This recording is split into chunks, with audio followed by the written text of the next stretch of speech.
ভারতকে হারিয়ে লাল সবুজের জার্সিতে নিজের জয়ের খাতা খুলতে চান সমিত সোম। অবসান ঘটাতে চান দুই যুগের। এশিয়ান কাপ বাছাইয়ের বছরের শেষ ম্যাচটা হবে উত্তেজনায় ঠাসা। দেশি বিদেশি বলে কিছু নাই, সবাই মিলে একটা দল বাংলাদেশ। সেই লাল সবুজই ভারতকে হারিয়ে নতুন দিগন্ত করবে উন্মোচন, বার্তা দিলেন সমিত সোম। হাসান সজীবের রিপোর্ট। একটা ভালো টিম, আমরাও ভালো টিম। এই ম্যাচটার অনেক মিনিং আছে, তাই না? ওই রাইভালরিটা ভালো কম্পিটিশন হবে, বাট আমরা রেডি থাকবো। আর আশা করি যে আমরা জিততে পারবো, ভালো খেলতে পারি, ভালো পারফরমেন্স দিতে পারি। আর আমরা ওই উইনের জন্য খুঁজতেছি, আর ওই উইনটা পাবো এই টিউসডে ম্যাচে। সমিত সোমের মেসেজ ক্লিয়ার। দীর্ঘদিনের ক্ষুধা বাংলাদেশের প্রায় 2 যুগ। ভারতের বিপক্ষে জয়হীন লাল সবুজ। তবে এবার আর নয়, জয় এবং জয়ই একমাত্র কথা, তাতে উজাড় করে দিবে বাংলা। মার্চে শিলংয়ে ভারতের একের পর এক অসহযোগিতা মুখ বুঝে সহ্য করেছিল বাংলাদেশের ফুটবলাররা। পুরনো রাগ মেটানোর সুযোগ থাকলেও তা করেনি বাফুফে। উল্টো কড়া নিরাপত্তায় ভারতের প্রায় 45 জনের বিশাল বহরকে বরণ করে নিয়েছে বাংলা। ঘরের মাটিতে দাদাদের আপ্যায়নে কমতি রাখবে না বাফুফে, কিন্তু মাঠে তো আর আপ্যায়ন চলবে না। কোটি বাংলাদেশির চাওয়া এই মুহূর্তে দেশের ক্রীড়াঙ্গনের সবচেয়ে বড় ম্যাচ ভারত বাংলাদেশ মহারণ। নিজের জয়ের খাতা ওদের হারিয়েই খুলতে চান, যতই না কাগজ কলমে এগিয়ে থাকুক ভারত। আমি কখন ফার্স্ট সাইন আপ করছি বাংলাদেশের জন্য খেলতে, মনে আছে ফার্স্ট জিনিস যে এক হোটেলে কখন আসি কেউ বসে ইন্ডিয়ার ম্যাচের জন্য রেডি থাকতো। এরা ভালো টিম, বাট এদের গ্যাপও আছে। এদের বিটুইন মিডফিল্ড লাইন ডিফেন্স লাইনের গ্যাপ থাকে, ওইটার জন্য স্পেস থাকতে পারে। ইভেন তোমরা যে দেখছো নেপাল যেভাবে ডিফেন্ড করছে, ইন্ডিয়া এইভাবে মনে হয় এত ভালোভাবে ডিফেন্ড করতে পারবে না, স্ট্রাকচার ওইভাবে রাখতে পারবে না। আর ওইটাতে আমরা এক্সপ্লয়েট করতে পারবো। আর এখন আমরা যেভাবে পাসিং করছি, ওই হাফ স্পেসগুলো পাচ্ছি, ওইভাবে আমরা এদেরকে ইম্প্যাক্ট করতে পারবো। ভারত বাংলাদেশের সুপার রাইভাল, সেই দলের বিপক্ষে আত্মবিশ্বাসী সমীর। বাংলাদেশের লাল সবুজ বুকে নিয়েই তো হাজার হাজার মাইল পাড়ি দিয়ে এসেছেন এখানে। কিন্তু সেই করে দেখানোর মতো পর্যাপ্ত সুযোগ কি পাবেন সমিত সোম? তা একটা বড় প্রশ্ন। কারণ কাবরেরা যে গেল কয়েক ম্যাচ ধরেই তাকে খেলতে নামাচ্ছে হাফ টাইমের পর। মানে আমাদের তো টিম হলো সব 11 প্লেয়ার, দেশি বিদেশি, ডাজন্ট ম্যাটার, তাই না? আমরা যেভাবে পারি আমরা সব একসাথে থাকতে হবে যে ম্যাচটা কিভাবে জিতবো। ভারতের বিপক্ষে বিগ ম্যাচ, তার আগে সমিত সোমের একটা বার্তা যেন বাংলাদেশকে বড় একটা অনুপ্রেরণাই জোগালো। দেশি বিদেশি বলতে তিনি কিচ্ছু বোঝেন না, সবাই একটা দল এবং সবাই একটা উদ্দেশ্যেই যাচ্ছে। বাংলাদেশ দলকে তিনি দেখতে পাচ্ছেন ভবিষ্যতে ভালো একটা জায়গায়, পরিবর্তন আসছে। আর সেই পরিবর্তনের হাওয়াটা শুরু হবে এই ভারতের বিপক্ষে জয় দিয়ে ন্যাশনাল স্টেডিয়ামে। সেই অপেক্ষায় সবাই আছেন। বাংলাদেশ শিলংয়ে মার্চে ভারতের বিপক্ষে জিততে পারেনি, ড্র হয়েছে। সে ম্যাচটা সমিত সোম টেলিভিশনে বসে দেখেছেন, কষ্ট পেয়েছেন।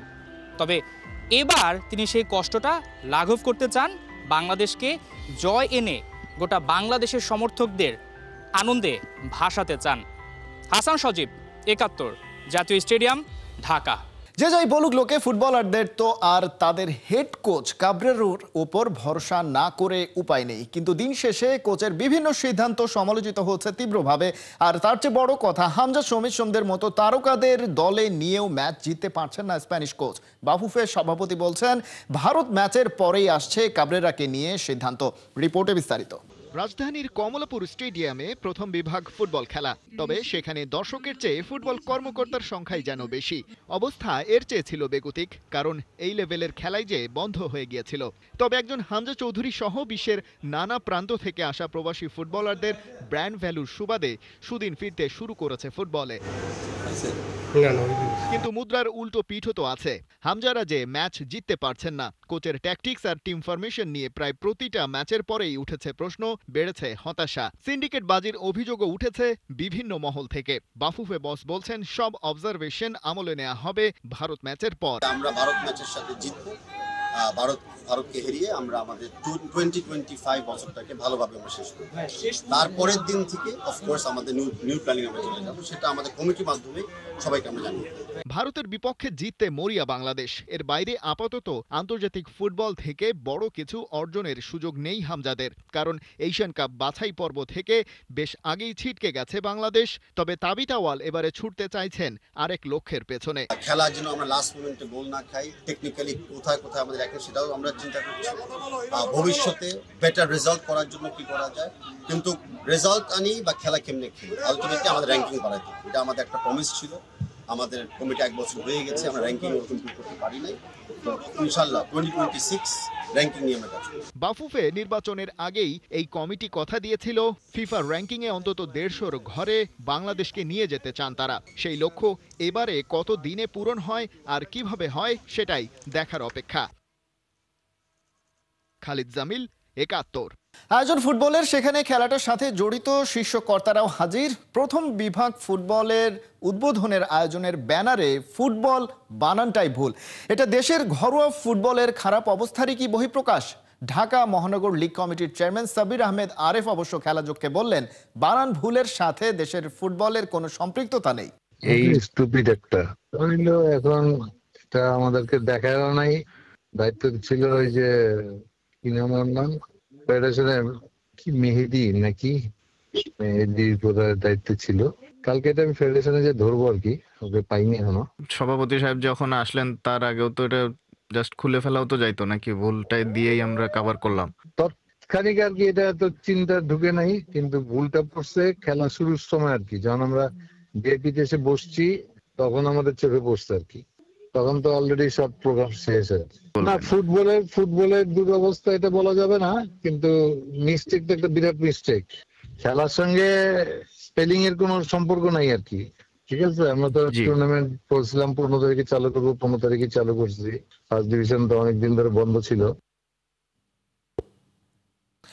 ঘরোয়া ক্রিকেটে আগে থেকে হার্ড হিটার হিসেবে পরিচিতি পাওয়া সোহান বাংলাদেশ এ দলের জার্সিতেও তুলেছেন ঝড়। টি-20তে বাংলাদেশি ক্রিকেটারদের মধ্যে সবচেয়ে দ্রুততম সেঞ্চুরির রেকর্ড নিজের করে নিয়েছেন এই ওপেনার। সোহানের 35 বলে করা সেই সেঞ্চুরি এশিয়া কাপ রাইজিং স্টার্সের প্রথম ম্যাচে হংকংকে 8 উইকেটে হারিয়েছে বাংলাদেশ।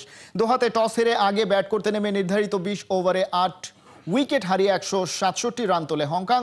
168 রানের লক্ষ্য তাড়ায় বাংলাদেশকে উড়ন্ত সূচনা এনে দেন দুই ওপেনার সোহান এবং জিসান আলম। শুরু থেকেই আক্রমণাত্মক ব্যাটিং করতে থাকা সোহানকে সঙ্গ দেয়া জিসানের ব্যক্তিগত 20 রানে ফিরে গেলেও ভাঙে 111 রানের উদ্বোধনী জুটি। সঙ্গী হারালেও 35 বলে সেঞ্চুরি করে রেকর্ড বুকে নিজের নাম তোলেন হাবিবুর রহমান সোহান। আর ইনিংসের 11 নম্বর ওভারে 5 ছক্কায় দলকে জয়ের বন্দরে পৌঁছে দেন ক্যাপ্টেন আকবর আলী। 1 ওভারে 5টা ছক্কা হাঁকিয়ে আকবর আলী মাঠ ছাড়লেন ম্যাচ জিতিয়ে। জাতীয় দলে জায়গা পাওয়ার দাবিটাও যেন তুললেন এশিয়া কাপের রাইজিং স্টার্সে। ঘরোয়া ক্রিকেটে নিয়মিত পারফর্ম করা এই ব্যাটারের প্রশংসা করেছিলেন বাংলাদেশ অনূর্ধ্ব 19 জাতীয় দলের হেড কোচ নাভিদ নওয়াজ। আকবর নিজে বলেছিলেন পারফর্ম করে যেতে চান, বাকি দায়িত্ব নির্বাচকদের। বিস্তারিত আবু নাইমের রিপোর্টে। 5 বলে 5 ছক্কা রাইজিং স্টার্স এশিয়া কাপে ক্যারিয়ারের সেরা ইনিংসটাই কি খেললেন আকবর আলী? সেই সাথে নির্বাচকদেরও কাজ বাড়িয়ে দিলেন। জাতীয় দলের ডাক পাওয়ার দাবিটাও জানিয়ে রাখলেন। হংকং চায়নার বিপক্ষে খেললেন ছোড়ো এক ইনিংস। আকবর কত ভালো ব্যাটার তার একটা ব্যাখ্যা দিয়েছেন তার সাবেক কোচ নাভিদ নওয়াজ, যার হাত ধরে বিশ্বকাপ জিতেছিলেন আকবর আলীরা। সেই কোচের চোখে আকবর টপ ক্লাস। নির্বাচকরা কেন তাকে জাতীয় দলের জন্য বিবেচনা করেন না, সেই প্রশ্ন ছুড়ে দিলেন Navid. Well, I think Akbar has performed quite well in the last year or so, and সে গেল বছরও দারুণ করেছে। আমি জানি সে দুর্দান্ত ক্যাপ্টেন্সি করে, মিডল অর্ডারে দারুণ ব্যাটিংও করে। আমি জানি না জাতীয় দলের নির্বাচকরা তাকে নিয়ে কি ভাবছে। তার কাছ থেকে বাংলাদেশ অনেক কিছু পেতে পারে। আমি মনে করি সে শীঘ্রই জাতীয় দলে ডাক পাবে এবং ভালো করবে। play for Bangladesh very soon. I think he deserves it. ঘরোয়া ক্রিকেটে আকবর নিয়মিতই ভালো করেন, তবুও জাতীয় দলের জন্য তার ডাক আসে না। প্রশ্ন ছিল এ নিয়ে আকবরের কোনো হতাশা কাজ করে কিনা। না, এটা আসলে খারাপ লাগা ওইভাবে করে না। আমি চিন্তা করি যে আমি যদি আরও ভালো করি অবশ্যই আমারও সুযোগ আসবে, বাট ওদেরকে নিয়ে আমার কোনো নেই যে ওরা খেলতেছে আমি খেলতেছি না, এরকম বিষয়টা এমন না, কখনোই এমন না। সবসময় চিন্তা করি আমি যদি নিজে ভালো করতে পারি আমারও নিজেরও সুযোগ আসবে ইনশাল্লাহ। ঘরোয়া লিগের পারফরমেন্সের উপর ভর করে জাতীয় দলের প্লেয়ার সিলেকশন করেন সিলেক্টররা, আর সেখানে আকবরের পারফরমেন্স তার হয়েই কথা বলছে। গেল 2 এনসিএল টি-20তে ক্যাপ্টেন্সি করে দলকে শিরোপা জিতিয়েছিলেন, ব্যাট হাতেও দিয়েছিলেন নিজের সেরাটা। এনসিএল টি-20 2025-26-এ মিডল ওয়ার্ডারে ব্যাট করে দ্বিতীয় সর্বোচ্চ রান গেটার হয়েছিলেন এই ব্যাটার। তখনও আলোচনা এসেছিল এই আকবর জাতীয় দলে খেলবেন কবে। আকবর পারফরমেন্সের ঝলক দেশ ছাড়িয়ে বিদেশের মাঠেও দেখা গেছে। হংকং চায়নার বিপক্ষে এশিয়া কাপ রাইজিং স্টার্সে 13 বল খেলার সুযোগ পেয়ে করেছেন 41 রান। ফিয়ারলেস ব্যাটিং কাকে বলে সেটাই যেন দেখিয়েছেন এই ব্যাটার। গেল এনসিএলেই মার্কুটে ব্যাটিংয়ের প্রস্তুতি নিয়ে রেখেছিলেন। 174 স্ট্রাইক রেটে মেইনটেইন করেছেন এনসিএল টি20-তে। মিডল অর্ডারের জন্য বেশ ভালো অপশন হতে পারেন আকবর। সেই সাথে উইকেট কিপিং তো আছেই, নেতৃত্বের হিসেব টানা হয় পরেই করা যাক। আবু নাইম, 71। বোলিংয়ে নতুন নতুন অস্ত্র মজুদ করছেন শরীফুল ইসলাম। পঞ্চগড় এক্সপ্রেসকে পাল্টে দেওয়ার বড় কারিগর মুস্তাফিজুর রহমান। শরীফুল বলছেন, খারাপ সময়ে মেলে কাটার মাস্টারের মতো অভয় কাটার স্লোয়ার ডেলিভারি দেওয়ার টেকনিকও শিখিয়ে দিচ্ছেন মুস্তাফিজ। শরীফুলের ভাবনা জেনেছেন সাইফুল রূপক। আমার উচ্চতা 5 ফুট 5.5। আপনার কত? 6 ফিট 4। মানে অনেক ডিফারেন্স। আমার জন্য কষ্ট এবং ফ্রেম ঠিক করা কষ্ট, বরঞ্চ আমরা বসে ইন্টারভিউটা দেই, সেটা আসলে ক্যামেরাম্যানের জন্য ফ্রেম ঠিক করা ভালো হবে। শরীফুল, উচ্চতা নিয়ে কোনো বিড়ম্বনায় পড়েন? না, সবাই এটাকে ভালোই বলে যে এজ এ বাংলাদেশি হিসাবে না, মাশাআল্লাহ খুব সুন্দর হাইট। এবং বোলিংয়ের ক্ষেত্রে নিশ্চয়ই এটা অনেক ফায়দা দেয়। অবশ্যই আপনার বোলিং, ব্যাটিং, ফিল্ডিং বলেন সব কিছুতেই হাইটের একটা ভালো আছে, অ্যাডভান্টেজ আছে। শরীফুল কি শিখছে? শরীফুল তার অস্ত্রর যে ভান্ডার সেখানে আর কি কি যুক্ত করছে? অবশ্যই প্র্যাকটিসে তো অবশ্যই করতেছি, সেটা এখন না বলে ম্যাচে যদি কখনো ভালো ডেলিভার করতে পারি সো তখনই ওটা হবে। শরীফুলের ইনসুইং ভালো হয়, শরীফুলের পেসও ভালো আছে, শরীফুলের হাইটের কারণে এক্সট্রা বাউন্স পাওয়া যায়, ক্যারি হয় বল। ইউএইর বিপক্ষে শারজাতে আমরা দেখলাম যে শরীফুল পুরাতন বলে কাটারটা খুব ভালো মারছে, শরীফুল ওয়াইড ইয়র্কার খুব ভালো মেরেছে এবং এক্সিকিউটটা খুব দারুণ হয়েছে, যেটা আমরা মুস্তাফিজের কাছে দেখি। শরীফুল সেইগুলো আয়ত্তে এনেছে অনেকটা। এখন হয়তো বললাম তো, যত ম্যাচ খেলবো তত আরও আপনার হলো কনফিডেন্স বাড়বে এবং কি শেখার কিছু নতুন কিছু আসবে। সো ইনশাল্লাহ ভবিষ্যতে আরও এগুলো যাতে অ্যাকুরেসি আরও পারফেক্ট হয়, 100% অ্যাকুরেসি হয়। সো সেগুলো নিয়ে কাজ করবো, প্র্যাকটিস করবো, ইনশাল্লাহ যাতে ভালো কিছু করতে পারি।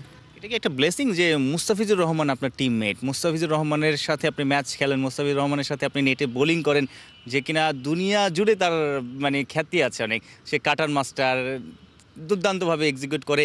তার কাছ থেকে শেখা যে উনি পারে, বড় ভাই পারে, আমিও আরেকটু যদি শিখি ওনার কাছ থেকে, আরেকটু যদি তাকেও ইমপ্রেস করার বিষয় থাকে। অবশ্যই ব্লেসিং। আমি খুব লাকি যে ওনার হাতে আমি ক্যাপটা পেয়েছি, ওডিআই ক্যাপটা মিরপুরে, আর ওনার সাথে খেলতে পারতেছি, আর ওনার সাথে ক্লোজ ভাইয়ের সম্পর্ক আমার। ফার্স্ট এশিয়া কাপে যখন আমি একটা ম্যাচ খুব বাজে করছিলাম, তো পরের প্র্যাকটিস সেশনে উনি আমার পিছনে দাঁড়িয়েছিল, যে আফগানিস্তানের সাথে যখন খেলা হবে তখন উনি আমাকে পিছন থেকে দেখতেছিল আমার কী করলে আরও বেটার হয়। সো এজ এ লাইক কোচের মতো। সো এটা আসলে অনেক বড় পাওয়া যে টিমমেটস মানে মুস্তাফিজ ভাই আমাকে এভাবে শেখাচ্ছে বা ভালো কিছু বলতেছে। সো এখানে ওইভাবে আমি কাজ করতেছি, তো এখানে অনেক কিছু মানে নিজের বিষয়ে অনেক বড় পাওনা। মুস্তাফিজ আপনাকে দেখায়, শেখায়, কাটার অনেক কিছুই শেখায় স্বাভাবিকভাবে। যখন একটা নেটে একটা কাটার বা একটা স্লোয়ার ভালো এক্সিকিউট করতে পারেন তখন বড় ভাই নিশ্চয়ই হাততালি দেয়, বা আপনি গিয়ে বলেন যে ভাই ঠিক আছে কিনা? হ্যাঁ, অবশ্যই। যখন ভালো কিছু হয় উনি বলে হ্যাঁ এটা কন্টিনিউ করো, কীভাবে করছিস, রান আপটা কীভাবে গেছে, রিদমটা কীভাবে গেছে, এটা বারবার মনে করার চেষ্টা করো, তাহলে নেক্সট ডে ভালো হবে। বাউন্সার না ইয়র্কার না স্লোয়ার? সব প্রপার, কারণ সবই দরকার আছে খেলতে গেলে, ঠিক আছে, শুধু একটা দিয়ে হবে না। Thank you. Thank you. শরীফুলের টার্গেট যে ডে বাই ডে আসলে যেখানেই সুযোগ পায় দেশের হয়ে পুরোটা নিংড়ে দেয়া, দুর্দান্ত পারফরমেন্স করে দেশের জয়ে বড় অবদান রাখা, এবং অবশ্যই নিজেও তৈরি হচ্ছেন ইন্টারন্যাশনাল সার্কিটে যেন টিকে থাকতে পারেন, পারফর্ম করতে পারেন, অর্থাৎ তার বোলিং ভ্যারিয়েশন বাড়ছে।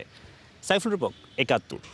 সাঁতারের বর্তমান অবস্থান পরিবর্তন করতে চায় বাংলাদেশ সুইমিং ফেডারেশন। 2 দফায় বাছাই করে 70 জন সাঁতারু নির্বাচন করা হয়েছে। 2 বছরের টাইম ফ্রেমের এক ক্যাম্প শুরু হবে জানুয়ারিতে।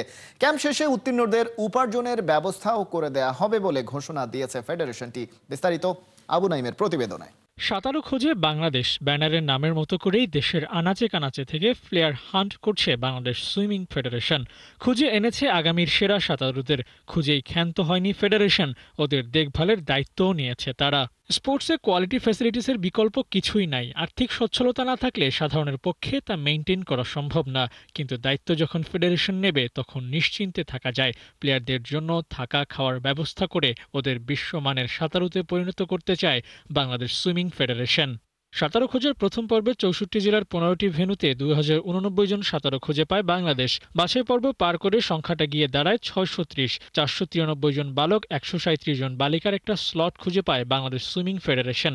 সেখান থেকে 10 দলে ভাগ হয়ে মিরপুরের সুইমিং কমপ্লেক্সে 15 জুলাই থেকে 5 নভেম্বর পর্যন্ত চলে বিশেষ এক ক্যাম্প। সাঁতারু বাছাইয়ের প্রক্রিয়াও শেষ হয় মিড নভেম্বরে। 47 জন বালক, 23 জন বালিকা নিয়ে শেষ হয় এই ক্যাম্প।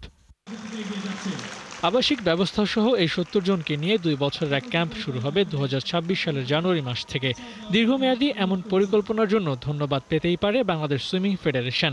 দেশের বাকি স্পোর্টসগুলোর মতো সাঁতারেও বাংলাদেশ বিশ্বমঞ্চে জায়গা করে নেবে সেই লক্ষ্যের কথাই জানিয়েছেন ফেডারেশনটির সভাপতি।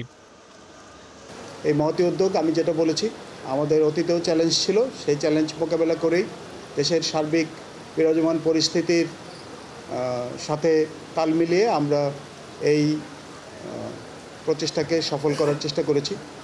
এবং ভবিষ্যতের যে চ্যালেঞ্জ, আমি মূল চ্যালেঞ্জটা বলেছি তহবিল সংগ্রহ, সেটাকেও আমরা ইনশাল্লাহ চেষ্টা করব সবার সহযোগিতা নিয়ে সফলভাবে যাতে আমরা সমাপ্ত করতে পারি। 2 বছর একটা দীর্ঘ সময়, 2 বছরে অনেক খরচ হবে, তবে আমরা সবাই যদি আন্তরিক থাকি এবং আমরা যদি কয়েকজন ভালো পৃষ্ঠপোষক জোগাড় করতে পারি, তাহলে আমার বিশ্বাস আমরা এটা সফলভাবে শেষ করতে পারবো। তৃতীয় পর্বের ক্যাম্পে যারা পাস মার্ক পাবে তাদের জন্য রয়েছে সুখবর। বিভিন্ন বাহিনীর বা সংস্থায় চাকরির ব্যবস্থাও করবে ফেডারেশন। তবে 2 বছর মেয়াদী এই প্রজেক্টের দরকার ভালো পৃষ্ঠপোষক। সহসভাপতি গোলাম মোহাম্মদ আলমগীর ও কার্যনির্বাহী কমিটির প্রস্তাবকে সামনে এনে সভাপতি বলেন, ভালো প্রশিক্ষক দরকার আমাদের। যে বিষয়টা গুরুত্বপূর্ণ, আমরা ওখানে বসে আলোচনা করছিলাম, কার্যনির্বাহী কমিটির সদস্যবৃন্দ এবং সহসভাপতিবৃন্দ তারাও যেটা মতামত দিচ্ছিলেন যে আমরা যদি একজন ভালো প্রশিক্ষক পেতাম, দেশ থেকে হোক বিদেশ থেকে হোক, এবং তাকে যদি উপযুক্ত সম্মানী দিয়ে তাকে যদি আমরা রাখতে পারতাম, তাহলে আমার বিশ্বাস আমরা আরও ভালো ফলাফল আশা করতে পারতাম। সমাপনী এই অনুষ্ঠানে উপস্থিত ছিলেন সুইমিং ফেডারেশনের সভাপতি, নৌবাহিনীর প্রধান এডমিরাল এম নাজমুল হাসান ও সহসভাপতি গোলাম মোহাম্মদ আলমগীর। সাঁতারুদের তৃতীয় পর্বের জন্য তারা শুভকামনা জানিয়েছেন। দেশের সব খেলাই এগিয়ে যাবে সেই ভাবনাকে সামনে রেখে সাঁতারুদের জন্য থাকবে শুভেচ্ছা। আবু নাইম, 71।